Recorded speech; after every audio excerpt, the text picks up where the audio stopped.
This is the first section of chapter 4, which is on the structure and function of the cell. So the first thing that we want to ask is, what are cells? What you're looking at in this video is a white blood cell, which is chasing those two little tiny black bacteria. There they go, they're really running around. And then it finally engulfs the bacteria and then can digest them.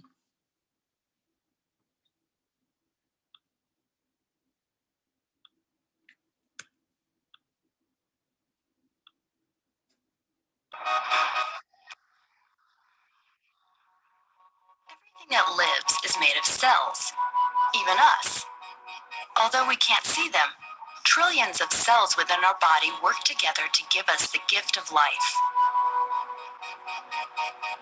These tiny units of life fascinate biologists like Boyce Rensberger. The entire human body is made out of cells, or the things that cells have made, such as bone.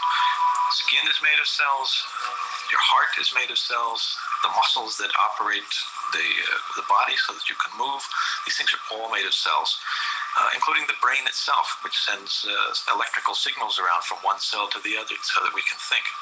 All these different kinds of cells work fundamentally the same way. When you look inside the cell, you see the same kinds of structures.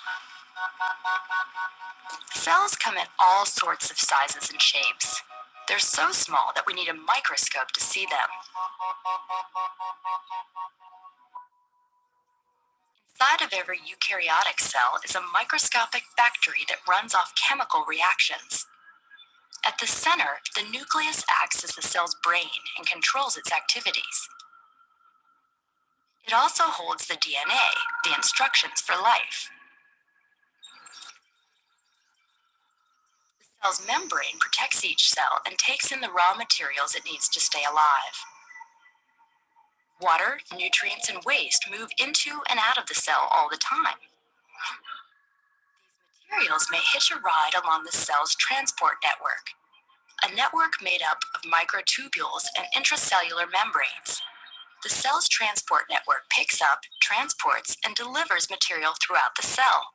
The cell breaks down raw materials into the building blocks it needs to grow.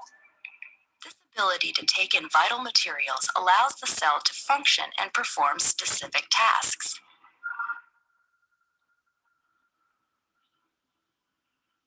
The instructions that are in the cells, starting in embryonic development, tell each cell how to change to take on a new function. Also, the cells monitor the activities going on. If there's a wound, the cells can sense that, and they will send out the message to other cells to come and repair the damage. So all of this keeps the whole body on a kind of an even keel. Our cells work together in extraordinary ways. The heart, for example, is made up of muscle cells with a tendency to twitch. Separately, they twitch to their own rhythm, but together they beat as one. Millions of them work together to give us a heartbeat. These muscle cells survive as long as we do, but throughout the body, cells die and get replaced all the time. Our body produces new cells through mitosis, the process where one cell divides into two.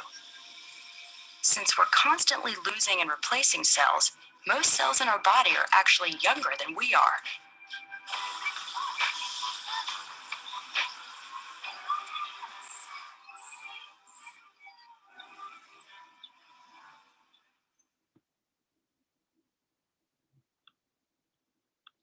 Okay, so that was a nice introductory video on cells, and even though they aren't microscopic and we can't see them, they're quite complicated and really, really amazing.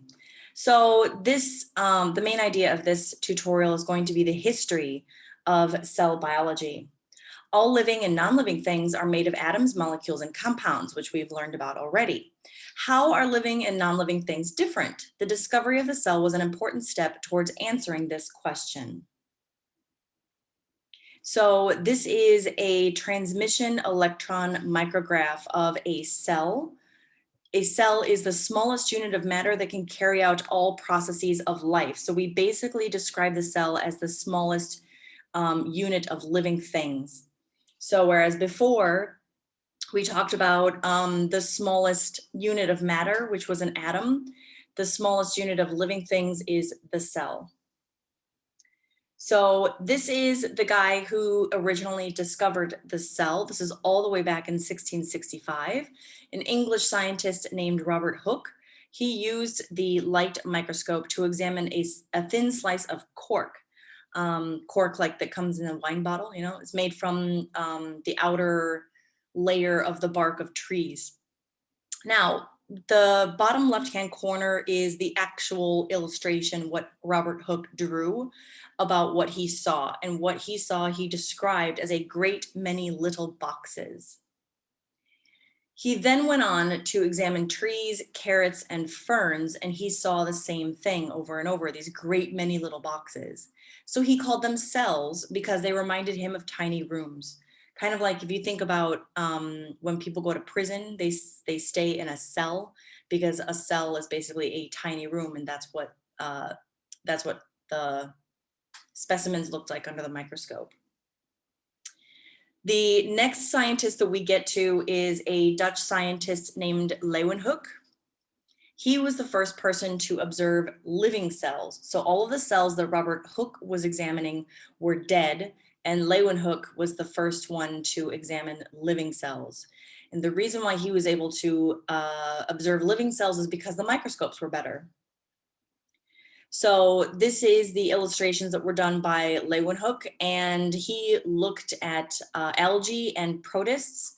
Protists, okay, so we can classify living organisms into 6 kingdoms. We have the plant kingdom, animal kingdom, fungi, bacteria, archaebacteria, and protists. Protists are everything that doesn't fit in the other 5 categories. So you can see based on Leeuwenhoek's drawings that it contains a lot of very diverse organisms.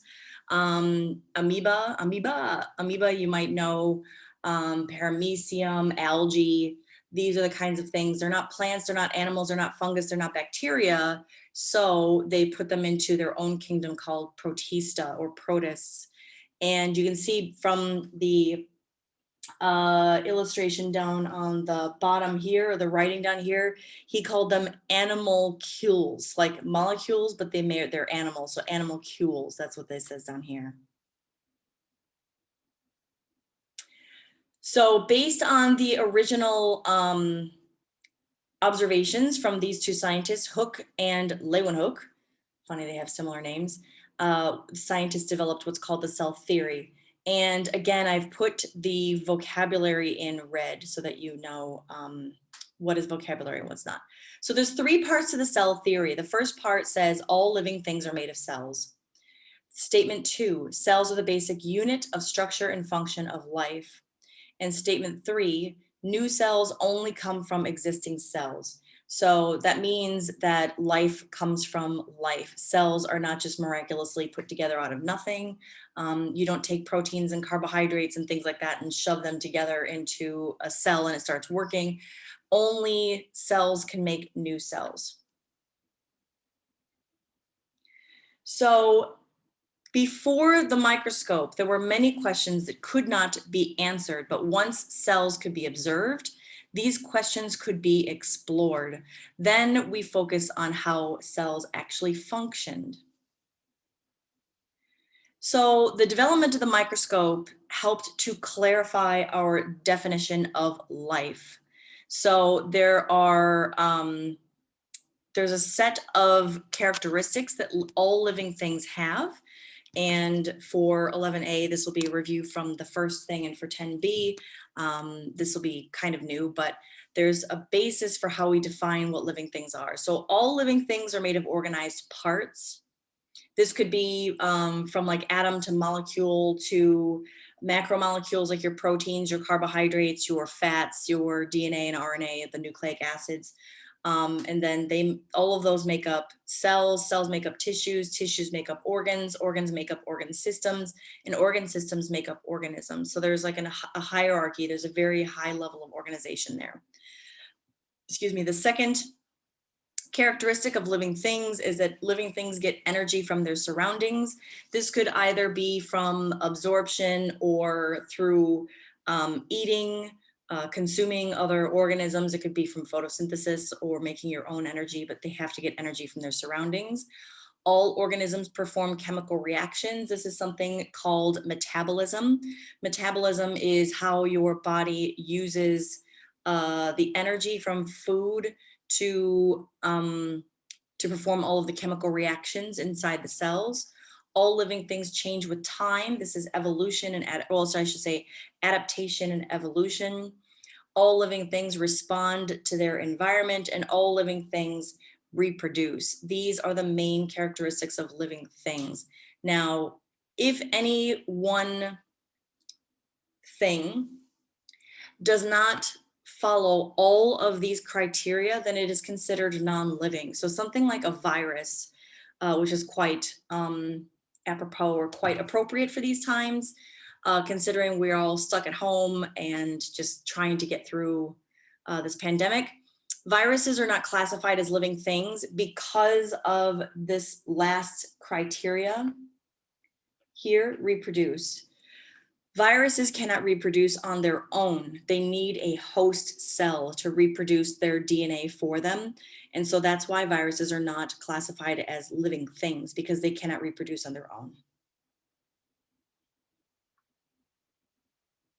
Living things must be able to separate their internal and their external environment. Their external environment is changing all the time, but their internal environment is always stable. So this is what we call homeostasis. Oops. And again, we're going to, with the vocabulary, define each of the parts of this word. So stasis represents internal environment, and homeo means stable. So homeostasis is maintaining a stable internal environment, and a classic example of this is with body temperature. It doesn't matter if it's 45 degrees outside or minus 45 degrees outside, your internal temperature is always around between 36 and 37 degrees. And so that is an example of homeostasis.